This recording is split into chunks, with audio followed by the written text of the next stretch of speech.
bisa di random, maka dia akan lari ke quosi atau ke pre-experimental design. Gitu ya. Oke. Nah, jadi kalau kita melihat dari desainnya Mbak Aini di sini, ya, ini penelitian komparatif ya.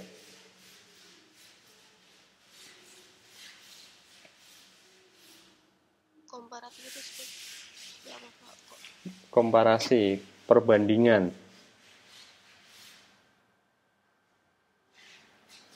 Ini kan ada, kalau dari desainmu ya, ini ada dua kelas, ya, kelas A dengan kelas B.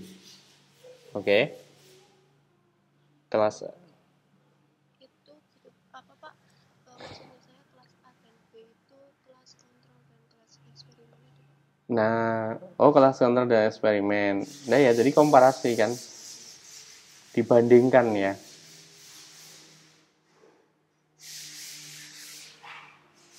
Iya Pak Arif. Oke, nah itu maka di sini kelas A sebagai kelas eksperimen, kelas B sebagai kelas kontrol. Di situ kita bisa melihat ya bahwa di sana nanti ini akan terjadi proses ya.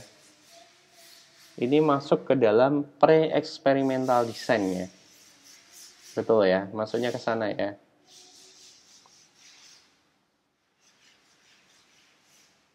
Oke. Itu saya malah maksudnya di quosi. Oh, malah quosi. Kenapa quosi?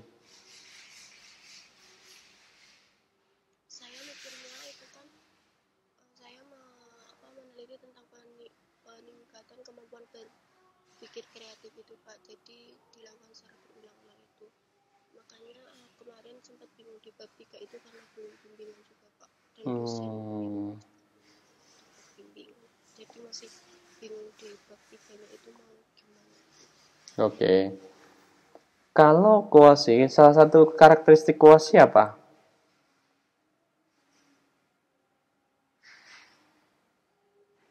Masih ingat tidak?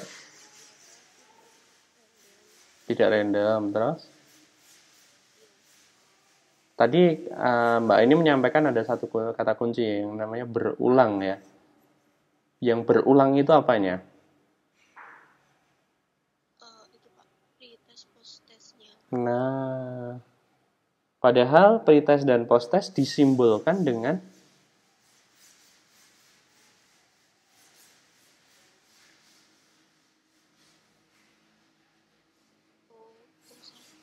Nah, itu sebagai simbol pretest, ya kan? X itu sebagai simbol treatment, ya.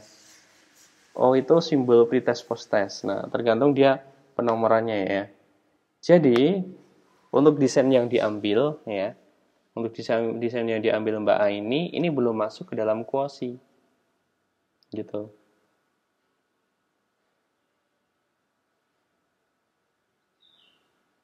Terus alangkah baiknya itu menggunakan desain apa ya Pak? Desainnya boleh pre-eksperimental design, boleh quosi. Kalau quosi ya yang berulang tadi tidak perlu menggunakan kelas kontrol. Hanya kelas eksperimen saja.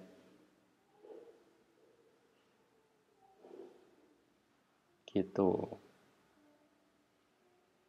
Iya Pak. Mm-mm. Itu kan soalnya saya tesnya pakai tes uraian itu Pak, dan tes yang itu tuh berdasarkan indikator dari kemampuan berpikir kreatifnya itu. Mm-mm. Berarti setiap buat soalnya tuh menyesuaikan desainnya. Kalau misal quosi berarti saya harus membuat soal post-test pretestnya itu sebanyak 5 kali atau bagaimana Pak? Oke, ini kan kemampuan berpikir kreatif ya, kalau dari segi judulnya ya. Kalau kemampuan berpikir kreatif, maka kan di situ malah justru kita bisa nilai konsistensinya ketika siswa itu disajikan berbagai macam topik gitu ya. Ini untuk menulis jadinya. Kegiatannya untuk apa? Oh, IPA ya. Kemampuan berpikir kreatif IPA. Duh, saya IPA nggak banyak ide nih. Kemampuan berpikir kreatif IPA. Contohnya kegiatannya gimana, Mbak? Pembelajarannya? Itu kan saya mengambil materi sumber energi, Pak. Mm-mm. Di sumber energi itu kan nanti ada yang terbarukan dan tidak terbarukan. Mm-mm. Itu bisa soal apa? Menyebut menganalisis, coba kalian menganalisis ada berapa sumber energi yang ada di sekitar kalian. Jelas. Itu di keduanya sebenarnya saya sudah membuat soal debat tiganya soal itu Pak 5 atau berapa. Oh. Nah, kalau itu berpotensi untuk dibuat beberapa kali, ya mungkin saja, Mbak. Kalau energi baru dan terbarukan itu tadi ya. Kalau melihat materi, karena di situ yang bisa menganalisis bahwa ini nanti berpotensi atau tidak adalah salah satunya adalah dirimu sendiri, ya, dengan dosen pembimbing, gitu. Gitu ya, pertimbangan jadi ada di sana ya. Itu insya Allah viable untuk kuasa eksperimen, insya Allah bisa.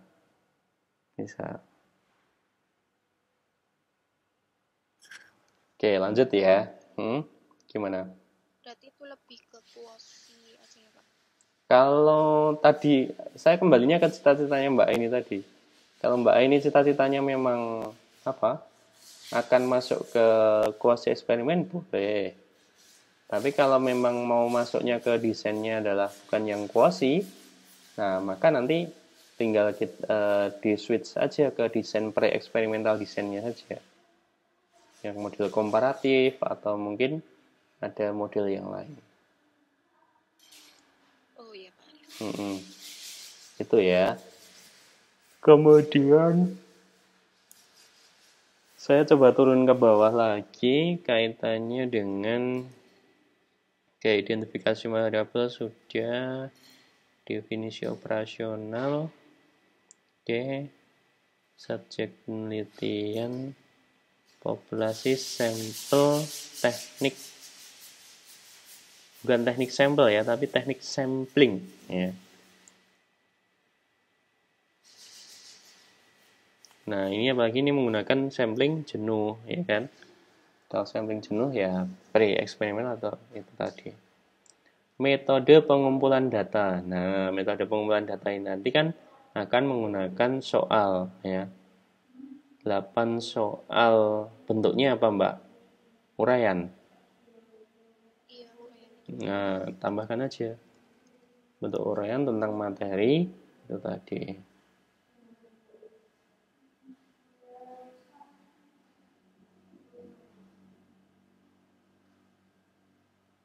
Nah, ini kemudian instrumen.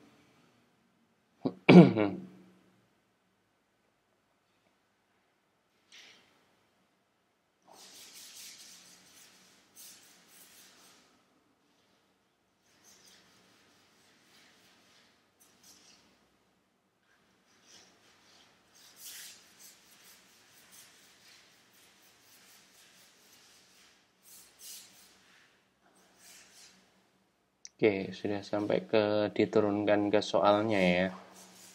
Jumlah soalnya ya. Ini nanti bagus atau tidaknya coba didiskusikan ya. Untuk soal itu karena biasanya di dalam bab 3 itu yang muncul adalah kisi-kisinya. Ya. Jadi untuk indikator ini akan diurai menjadi berapa soal. Ya. Untuk indikator ini ada berapa soal. Itu biasanya yang ditampilkan di kisi-kisinya. Soal nanti dilampirkan di belakang. Gitu. Karena soal itu nanti akan dikemas soalnya. Dia akan dikemas gitu.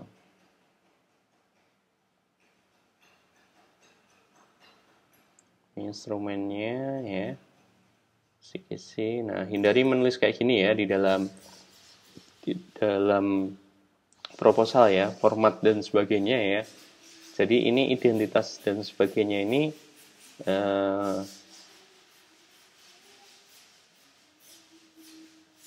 langsung masuk ke dalam ininya saja, karena keterangan ini harusnya sudah muncul dalam uraian paragraf gitu. Kemudian validitas dan reliabilitas ya. Jadi di sini ada prodi validitas. Jadi ada expert judgment ya. Ada validitas isi dan juga ada validitas construct ya. Nah, validitas construct itu adalah nanti berkaitan dengan ahli ya. Sedangkan validitas isi nanti akan berkaitannya dengan uji di lapangan. Ya. Kemudian ada uji reliabilitas. Jadi Mbak Aini ya, nanti di sini ditambahkan keterangan kaitannya dengan kan uji validitas untuk soal pilihan ganda dengan uraian itu berbeda. Nah, maka di sini nanti dia dikatakan valid itu indikatornya apa, ya? Atau dia harus memenuhi skor berapa dari yang sudah ditentukan. Itu diberikan keterangan di sini, ya. Kemudian diberikan gambaran juga instrumennya itu tadi yang akan ditanyakan ke expert judgment itu apa, kemudian yang akan disampaikan di validitas isi apa.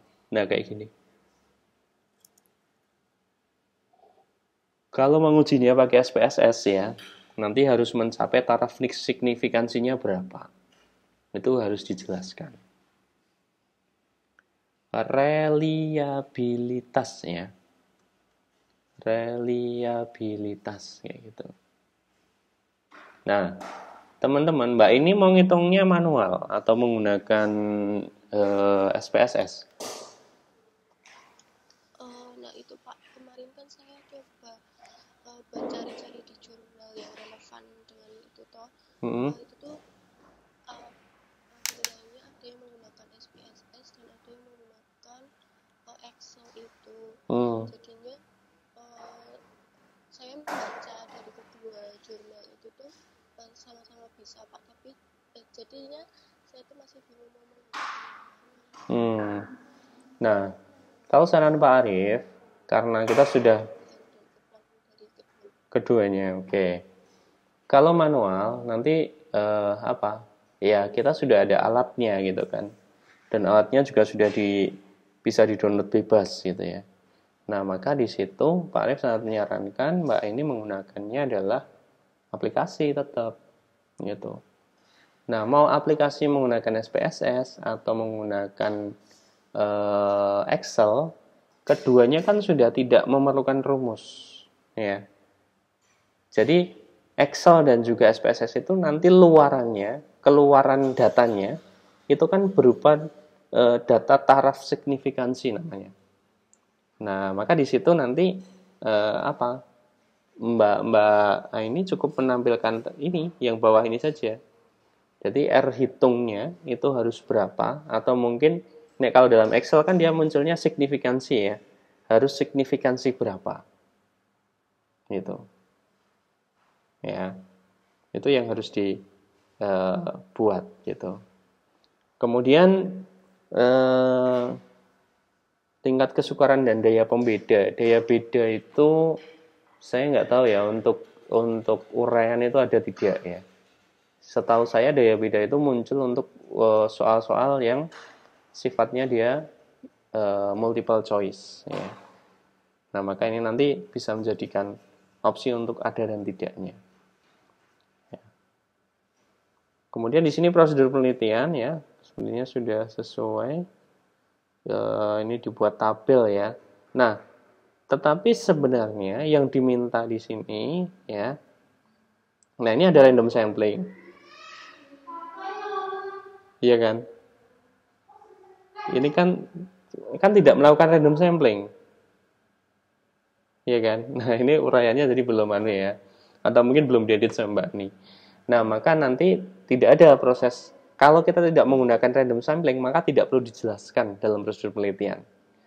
Ya. Jadi prosedur penelitian melakukan random sampling itu hanya khusus yang untuk eksperimen. Ya. Itu baru dijelaskan. Karena apa? Di dalam desainnya dia menyatakan ada R di depannya. Yang lainnya, seperti pre-experimental design, dia tidak menuliskan apa tadi? Pakainya sampling jenuh ya. Eh, Purposive ataupun itu nggak disimbolkan dengan huruf P, tidak disimbolkan dengan J juga gitu ya. Nah, maka di sini langsung prosedur penelitian itu menjelaskan kaitannya dengan pretest, ya kan? Tes awal ya untuk mengukur kemampuan siswa, kemudian treatment ya, itu diceritakan ya. Jadi pretestnya itu diceritakan bahwa siswa nanti akan diberikan pretest sebanyak berapa soal ya. Soal ini memiliki indikator apa ya. Pencapaian kompetensinya sekian, misalkan kayak gitu. Nah, kemudian di bagian treatmentnya ini harus diceritakan secara mendetail gitu. Apa yang akan dilakukan gitu. Jadi kalau dalam riset itu misalkan treatment 1, siswa akan diberikan mata pelajaran materi ini ya, metodenya akan menggunakan ini, kemudian medianya akan menggunakan ini ya, durasinya sekian ya, jumlah siswanya sekian, itu sudah punya gambaran. Gitu ya.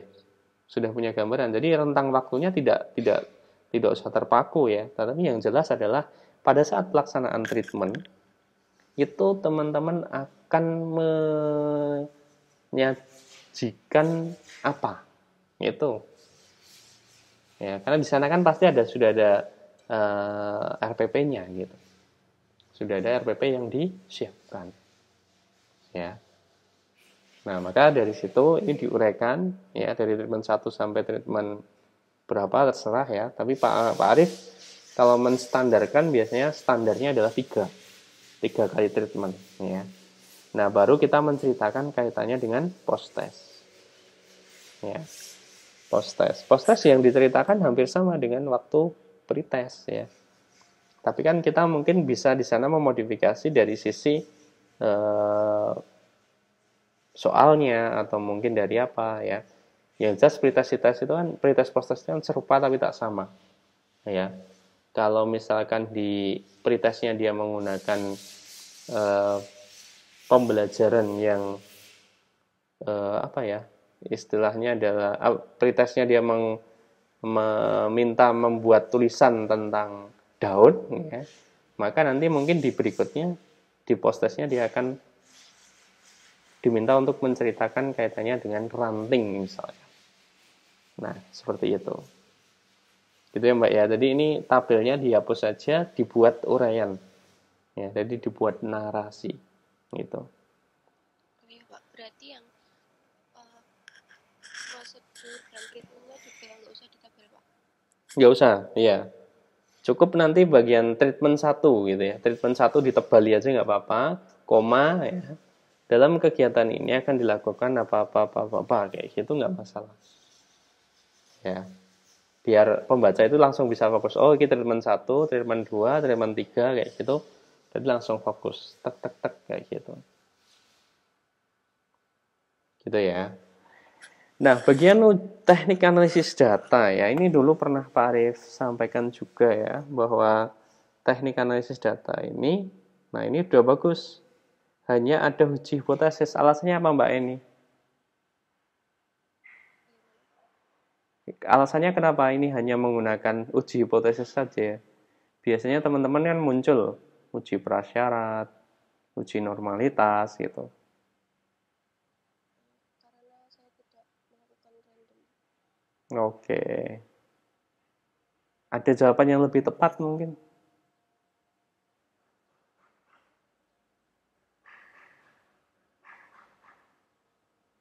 Jawaban apa yang lebih tepat? Jadi dalam teknik analisis data itu kan sudah tidak berbicara terkait dengan randomnya tadi ya, walaupun dia memang dasarnya salah satunya adalah karena random tadi. Kira-kira kenapa? Atau mungkin ada mahasiswa yang lain yang tahu? Kenapa langsung uji hipotesis? Kenapa tidak ada uji prasyarat?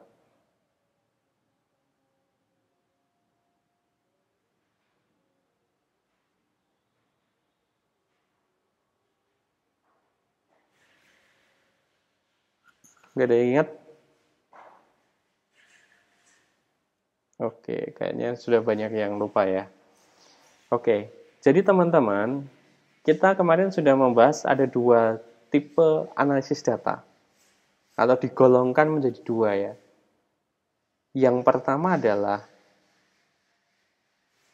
teknik analisis data parametris dan juga teknik analisis data non parametris. Ya.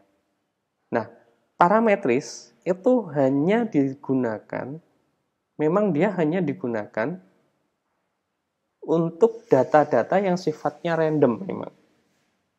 Ya. Memang digunakan untuk data-data yang sifatnya random. Tetapi, ya, kalau pertanyaannya adalah mengapa tidak melakukan uji prasyarat, ya, tidak menampilkan uji homogenitas, normalitas dan sebagainya, karena kita jawabannya ya, karena kita tidak menuju ke parametris tadi, ya, karena kita tidak menuju ke parametris, tapi kita menuju ke yang non parametris. Karena kita sudah gugur di awal, tidak memenuhi random. Gitu. Jadi teman-teman nanti kalau dalam ujian ditanya, ya, ditanya oleh penguji, loh kok langsung uji hipotesis Mbak? Uji normalitasnya mana? Uji homogenitasnya mana? Bu, saya tidak melakukan uji normalitas dan uji homogenitas karena data saya diambil atau sampling dalam penelitian saya itu tidak menggunakan random. Gitu ya. Loh, tapi kan perlu dilakukan oh tidak perlu gitu ya. Karena apa? Uji prasyarat itu adalah syarat untuk ya, uji yang dipersyaratkan untuk uji parametris. Ya. Sedangkan teknik analisis data yang saya gunakan adalah uji hipotesisnya menggunakan analisis data non parametris. Jadi tidak membutuhkan uji prasyarat. Paham ya? Nah, ini harus banyak latihan. Ketika teman-teman menjawab ini ya, itu harus banyak latihan. Karena sering kali Pak Arif punya bimbingan, ketika dia menjelaskan, ya, itu nggak bisa. Jadi dia lupa, dia terus akhirnya blanknya di situ. Iya ya, kenapa ya? Nanti diali sedikit, nanti goyah gitu. Padahal di situ kita diuji keteguhan kita terhadap sebuah pendapat, gitu ya. Terhadap sebuah pendapat. Nah, padahal nanti di dalam uji non parametris sendiri subnya masih banyak lagi. Ya, ada ANOVA, ada apa kayak gitu. Gitu ya. Itu tambahan dari Pak Arif kaitannya dengan dokumen yang sudah disusun oleh Mbak Ain. Nah, ini punya Mbak ini saya lihat sudah 80% ya. Kalau mungkin Pak Arif sudah menilai mungkin ini sudah 80%, tinggal memfikskan tadi ya hal-hal ya yang tadi Pak Arif sampaikan tadi, sehingga nanti Pak ini bisa lebih optimal gitu ya. Gitu. Oke, Pak Arif, terima kasih. Oke. Ini begitu teman-teman, mungkin ada pertanyaan dulu sebelum kita akhiri ya.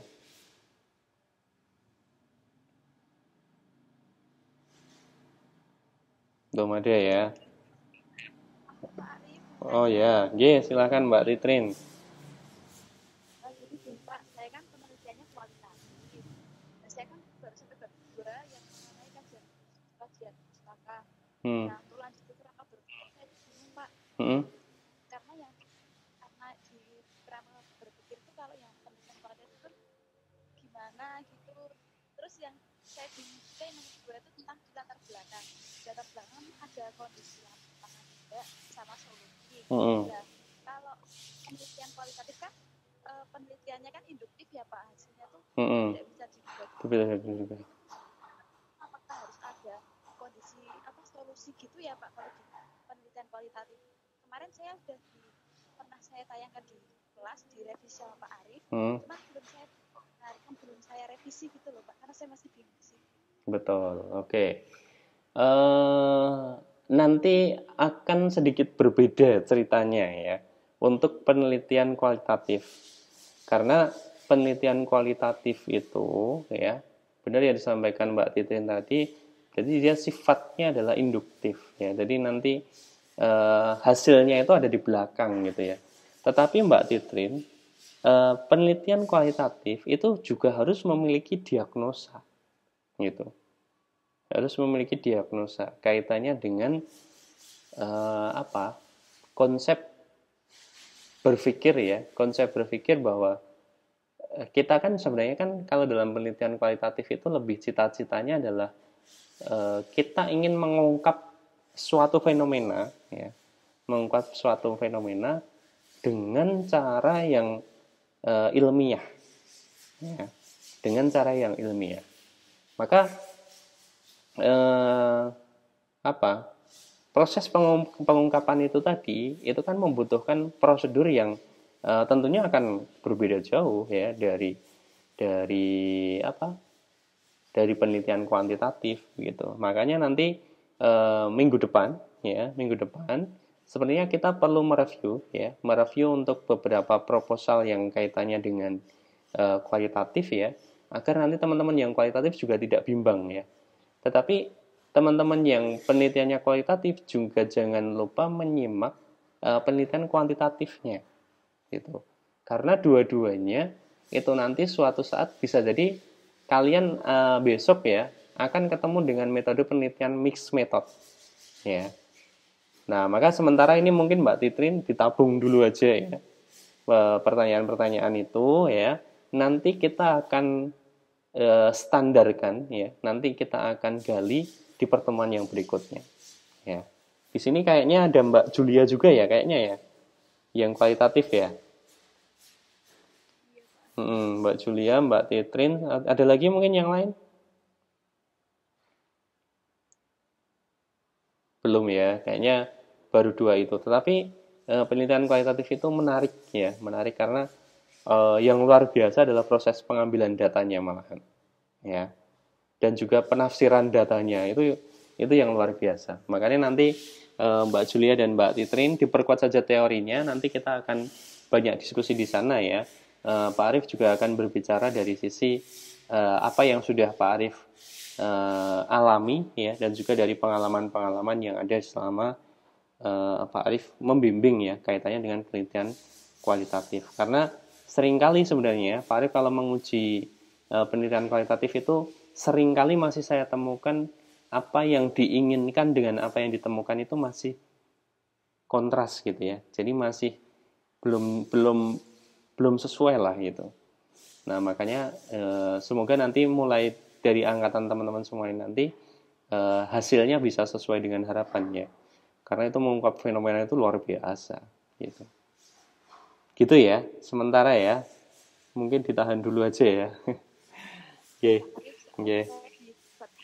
Pengambilan data kan apa namanya ada Triangulasi. itu kan Betul.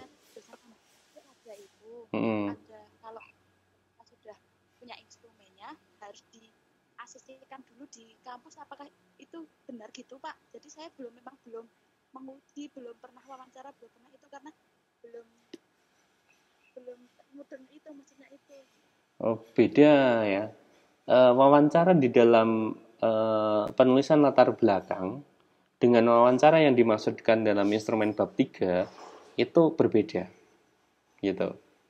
Jadi kalau yang dimaksudkan harus divalidasikan, semua instrumen baik kuantitatif atau kualitatif semuanya harus divalidasikan. Gitu. Ya. Nah, maka kalau tadi pertanyaannya adalah bahwa ini semuanya aja ya teman-teman dalam menyusun instrumen itu tadi ya harus memvalidasikan itu. Nah, cuma kalau dalam penelitian kualitatif itu instrumen yang digunakan tidak hanya satu. Jadi kalau menggunakan tes saja nggak bisa, ya, karena di sana ada prinsip triangulasi, ya. Triangulasi itu berkaitan dengan ada triangulasi metode, triangulasi sumber, ya. Ada yang menyebutkan lagi ada triangulasi yang lain, gitu ya. Nah, maka kalau triangulasi metode itu ada wawancara, angket, observasi. Nah, itu triangulasi metode. Tapi kalau triangulasi sumber, ya, sumber yang kita ambil datanya itu tidak boleh hanya satu, ya, tapi dari berbagai sumber, ya. Makanya kualitatif itu sebenarnya lingkupnya jauh lebih luas, ya, untuk memenuhi prinsip-prinsip triangulasinya itu tadi. Nah, kalau saran saya, ya, Mbak Titrin dan juga Mbak Julia, perdalamlah di bagian triangulasi, ya, agar nanti teman-teman juga siap, ya, siap, karena prosesnya itu ya luar biasa lah, gitu ya. Sementara ya terkait dengan apa kualitatif, besok kita akan rinci satu persatu, ya, sehingga nanti kita benar-benar jelas apa yang harus dilakukan, kemudian apa yang harus kita laporkan, ya, dan apa yang harus kita gunakan, gitu ya. Ya, baik teman-teman, sepertinya sudah pukul 12:51 ya. Mungkin Pak Arief cukupkan lebih dahulu ya untuk pertemuan kali ini, ya. Silakan besok disiapkan ya untuk Mbak Julia dan juga Mbak Titrin untuk bisa kita review proposalnya bareng-bareng, ya, agar nanti kita semua juga bisa tercerahkan gitu ya kaitannya dengan apa yang harus dilaksanakan selama seminar proposal ini, ya. Dan bagi teman-teman yang mungkin sudah ready untuk ujian Sempro, bisa segera mendaftar, ya, segera mendaftar sehingga nanti kita bisa segera melaksanakan ujian Sempro. Jadinya teman-teman bisa segera memperoleh data, ya, data riset. Oke, itu saja. Terima kasih atas kehadiran dan juga atensinya pada kesempatan hari ini, ya. Semoga teman-teman semua dimudahkan, ya, dalam memahami materi-materi yang kita pelajari, dan juga semoga nanti teman-teman semua bisa menyelesaikan proposal ini sesuai dengan target waktu yang sudah ditentukan, ya. Ya, itu saja dari Pak Arief. Terima kasih. Mari kita tutup dengan bacaan alhamdulillah bersama-sama. Alhamdulillahirabbil alamin.